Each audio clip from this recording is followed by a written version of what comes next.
Hello everyone. Welcome again to AfricanReel podcast. On this episode, we are going to talk about what has really happened to us this 2023, and I'm going to have a vivid discussion with my friend here, Rico Dingo. Okay. Bro, what's up? I'm so good. Umeshindaje? Nimeshinda poa kabisa. So, tunataka to maybe tell our viewers something about yourself, who you are. Right. Yeah. So guys, I'm a YouTuber. My name is Derek Odingo, and my channel is also called Derek Odingo. So I do travel, I do lifestyle videos, and everything just about my life. That's what I cover. So maybe that's what they need to know about me as for the moment. Yeah. Okay. So Derek, if you are trying to reflect about this year, I know you've had challenges, you've had good moments this year. Sure. So, can you give us a rough idea of how 2023 has been to you? Wow. 2023 was, I can say, I started it by saying that it's my year. Yeah. Oh, just like everyone else. Everyone says this is my year. This is my year. And I don't want to say, maybe, I think 2024 is going to be my year again. Again, yeah. Because this year, I think I learned a lot. Yeah. And I got a lot in terms of challenges, but I also learned from them. Yeah. Because they always say experience do build people, but experience cannot build you if you don't reflect upon it. Yeah. Let's say something bad happens to you, but you just keep on or maybe moving without even checking what really made it to happen to your life. Without, they always say, you need to, if something happens that is negative to you, you need to see. Yeah. First, what brought it? Yeah. Ni nini ilifanya hiyo kitu happen? Sure. So you then again, rate your year out of 10. Out of 10. Was it good? How good was your year? Remember I said 2024 is going to be my year. So this year was a year full of lessons, but I can give it a 7. Okay, for me, my year has been mixed, but this year didn't go as it was planned because I had so many challenges that I didn't expect were going to come.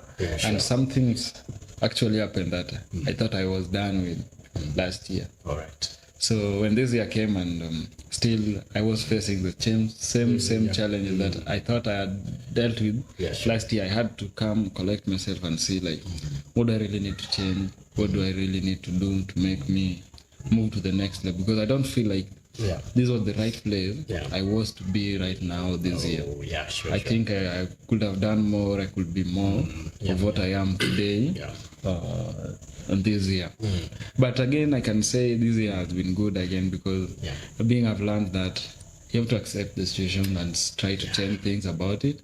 I think has made it, even if it is tough, even if it is not what I expected, I think it is one thing that I can really embrace, that it has been good to me again, because if I reflect on all the lessons I've took through the year, I think they're good ones. Another thing I'm happy about, because I do operate a business with loan, but I managed to finish one loan.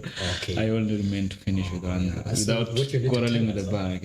Okay, what you need to teach us how to manage the loans. That one is going to be. Maybe we're going to do a podcast about that. So this year, basically, it is not bad, but what is one of the baddest moments you can say you had this year? Sure. I have got worst occasions. I've got worst occasions, but before I say that one, maybe I want you to comment, rate your year first of all. My year, I can say it is. I can give it 6 out of 10. 6 out of 10. So you are successful. 6 out of 10. 6 out of 10. Yeah. All right. According to my plans, according to the things I wanted them to be, I can give myself 6 out of 10. There was something that you were stating before about when we talk about reflection, and sometimes we do think that only when you are facing the negative challenges, that's when you need to reflect. You need to reflect again when you are winning. Because you need to know what really made you to succeed. So that you can maybe do it more. Or that improve it. Improve on it. Polish you can even leverage or scale it up. Actually, you're saying something that makes sense. It makes sense. Kabisa. So, you were talking about the worst moments. You had one of the worst. I think the worst moment so far is detaching myself, when I detached myself from everybody that I'm related to. I think that is the moment when I realized that it's no longer working between me and relatives. You know, we have got these moments when your life is not fully independent. Like, you don't push your life alone, and you still somehow partially you depend on some relatives. Someone. There is someone for you to succeed. You have, maybe your business is running, but there is somebody backing it up. You have someone. You have someone to pushing you. You have someone supporting you in a way. Yeah. Or maybe when you are low, you have someone to run to. Yeah. So now, there is this time that I learned that I don't have that connection again. Yeah. So now I have to survive on myself. Right? Yeah. Now, I think it comes with lessons. Yeah. Everything is just a lesson to me, because I learned on how to move with it, because I learned on, maybe I started different channels, channels of earning. And that's what I mean. I started YouTube because of that. Yeah. Because I wanted now, how can I now sustain myself? How can I be independent now? Getting independent. Yeah. And getting to multiply streams of income. Yeah, getting, like, increasing what you earn. Yeah. So I think I learned that YouTube really pays, and I started a YouTube channel because of that. Yeah. That is number one thing. Number two, I started learning about these skills that I see people do. There is this thing that really works, but many people still assume it.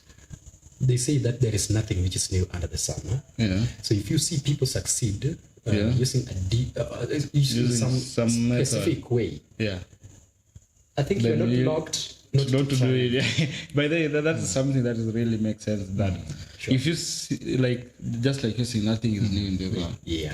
Jim Rohn always says that if you have to copy the good, but leave the negative. Because if you try not to copy, and maybe if you copy, that is what is going to help you. Why don't you copy? Why don't you? Yeah, why don't you? Why are you locking yourself out of the way to succeed? If you know that if these people are doing this and they're succeeding, you can copy that. You can copy it. Because no one is locking you out of that. Yeah. So we have nowadays ways of learning. First of all, it's under personal development. Yeah. You reach a point and then you decide that now, how can I develop myself? Yeah. There is this university that they call Free University. Free university. Life is a university itself. Yeah. So we have got ways. If you know how to juggle your things, you are going to know ways to learn, networks to use. So YouTube is one of them. So I've used YouTube is a free university. In fact, free research. For me, something people don't really understand that. Sure. Even these videos here, this video we are going to produce it on our own. And these things, no one took me to school to do them. No one taught me to do them. I took my time, I invested my time, because that is the only thing I had at that time, and learned on YouTube from scratch what I need to do a podcast, what I really need to do, how to get them, where to get them, how to edit, how to shoot, everything just on my phone. So if you have that powerful resource with you, but maybe you keep complaining that you don't have everything you need. My friend, if you can use your phone really well, you can really learn a lot of skills just from your phone. Just that mobile phone you see, maybe you only need a data, but you can sometimes use free Wi-Fi. If you can complain that you don't have data, there are also so many ways how to survive. If you learn how to survive, you will find out you can really learn a lot of skills from YouTube alone. Additionally, I think we need to make another video fully just explaining ways of learning online. Those particular networks or sites. Because YouTube, we are just talking about YouTube. Now we are making this content somewhere. For YouTube. Somewhere, I know. But again, we have got several sites that you can use it to learn. Now, that is the challenge. People don't know where the right channel to use. Or even YouTube, they only come to see music, new updates, gossip and everything. Not knowing that channels, if they can really take the time to understand what happens in those channels, or they can do integration. How to mix. It's not only YouTube. For me, let me give how I do it. I can get maybe an idea And then I say, this is what I want to do. I want to learn about financial management. Yeah. Now, the first thing to do, I have got sites that I'll go to. Mm-hmm. I'll go and read, first of all, some theory about it, you know, several sites, not just one. Just one? You know, we have Coursera, I can use that one.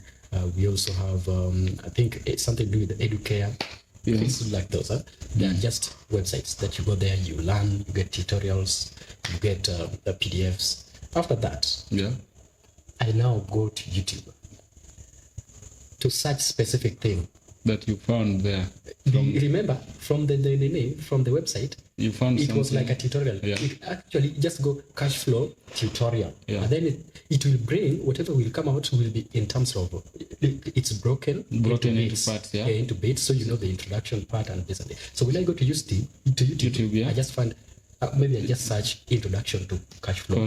I then you see what they say, and then you go to the next. The second part, which was there.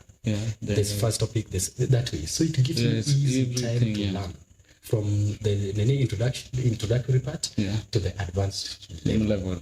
Yeah. So, you know, I always tell people that learning is a process that never ends. It never ends. Yeah. So you only need to take your time to do the research. In as much I can say this year has been bad to me, but I've also learned that you need to give everything time. You need to be patient, give everything time. Sometimes you might think you're in control of everything that is happening in your life, but sometimes you are not. So you really need to give the time and the patience and see sometimes how things can really work out themselves. Because how many things can you say you tried to force to work for you, then you find that they're not really working, they're not really your thing. You can't do anything about it. When you talk of time, let me cut it short. When you talk of time is a factor which is really essential to look at whenever you are undertaking any project. Now, let's say here we are talking about having an idea, develop it as a project, and then you see where it ends. Now, time is a good factor to check. Because, first of all, you are now outside, you are checking on what to do. You are confused. Put yourself in that condition or state where you are confused. You want to do something, and then you choose, yes, this is the line that I want to follow. Now I want to study it on myself. And then you have to give yourself time frame. If it's a matter of 3 months to learn it, 2 months I'll be starting to do it, to practice it, and then I'll continue doing it. How many times should you try? That one is also based on time, because the first time you can try to implement, it doesn't work. Try again. They say you can try 99 times or 100 times. Anyway, me, I do connected to Edison, sir. If I really want to do something, I will try until maybe if it is something that is in my heart. I will do it until I die. If I don't succeed, then I will Thomas Edison. I will say when he was introducing the light bulb, he tried many times. And then finally it worked. The light came. So I also do say that if I really want to do something, I let it take my life trying to do it. I will die trying to do it than die not try to do it anywhere, anytime. So anyway, do you think time exists? Time? You know, we are talking about time. But do you think time exists? I believe time is just, they always call them human construct. Human construct to me. We just say the future. Anyway, I don't want to fumble about it. It's a technical thing anyway. The way you understand it may be different with how I understand it, but I always believe time is a human construct, because if you take 10 years to make your wealth, and I take 5 years, that time factor is there. Okay? Time factor. I think, give me your perspective. My perspective, I don't think time really exists. Good. Because if you can say that this year I'm going to do this, sure. If I don't do it, I'm going to leave it or I die. Then the next year comes, you didn't succeed this year.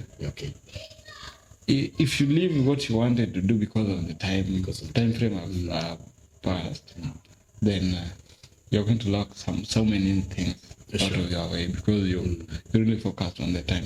I normally say that time doesn't really exist for me. Okay. If I can really try to work with, let's say, time frame, but I don't really focus so much on the time. On the time, I focus so much on what I'm trying to bring out during that period. Yeah.